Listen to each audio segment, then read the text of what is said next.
Bonjour, asalaamaaleykum sama gars yi j'espère que yéen a ngi si jàmm moi aussi man it maa ngi si jàmm dal leen a jàmm seen Like Mobile votre chaîne de technologie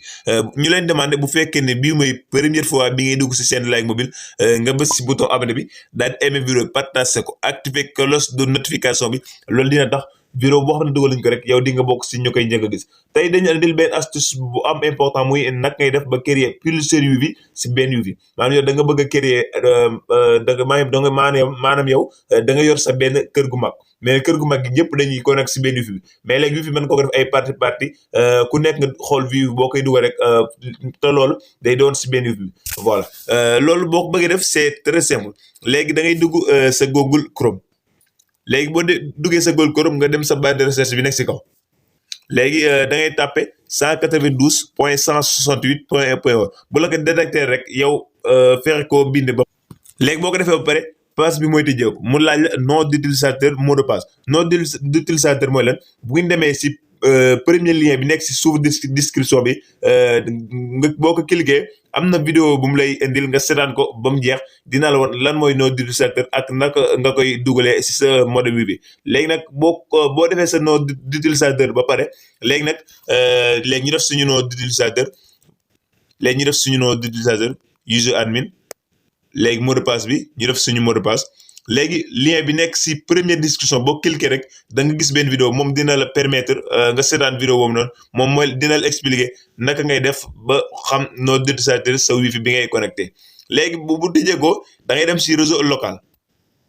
léegi sa wifi bi bu tëjee ko léegi am nga accès si sa wifi bi léegi da ngay dem si réseau local léegi boo dem si réseau local nga dem fi mu la bindal WLAN léegi nga dem si fu mu la bindal WLAN léegi WLAN bu tëjee ko passe bi mooy tëjee ko léegi da ngay dem fi mu la bindal configuration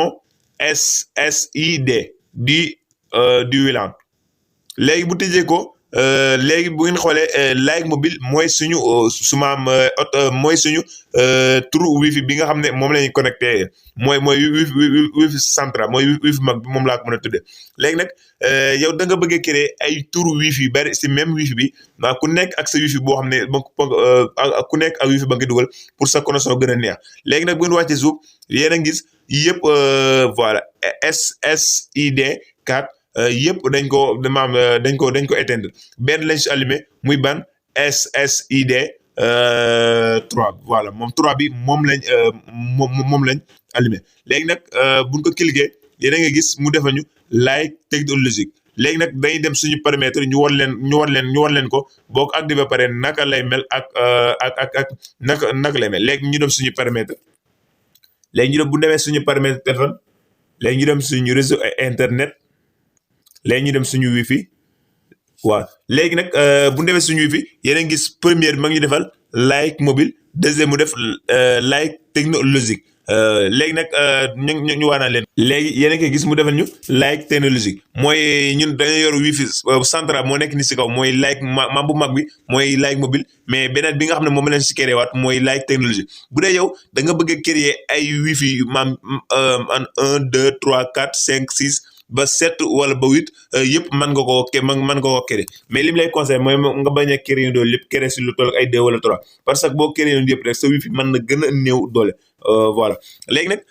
buñ defee buñ tapé SSID 5 bi buñ ko tijjee léegi nag première fois bi mooy dañuy laaj suñu nom biñ si bëgg a def léegi nag ñu dem tapé ban nom lañ si bëgg a def léegi ñu def Like Mobile Sénégal léegi bu ñu tapé Like Mobile Sénégal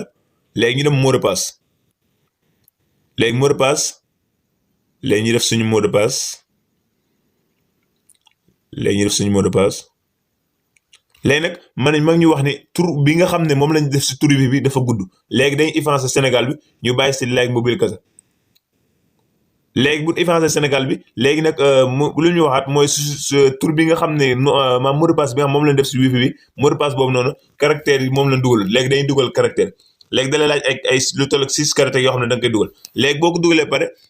léegi premier fait bi ngay def mooy da ngay bës appliqué bala ngaa dem fenn yow léegi nag li nga def mooy bala ngaa dem fenn bësal appliqué pour li nga xam ne def nga ko mu mën a dugg léegi nag bu dee da nga bëgg a créer beneen comme que ñun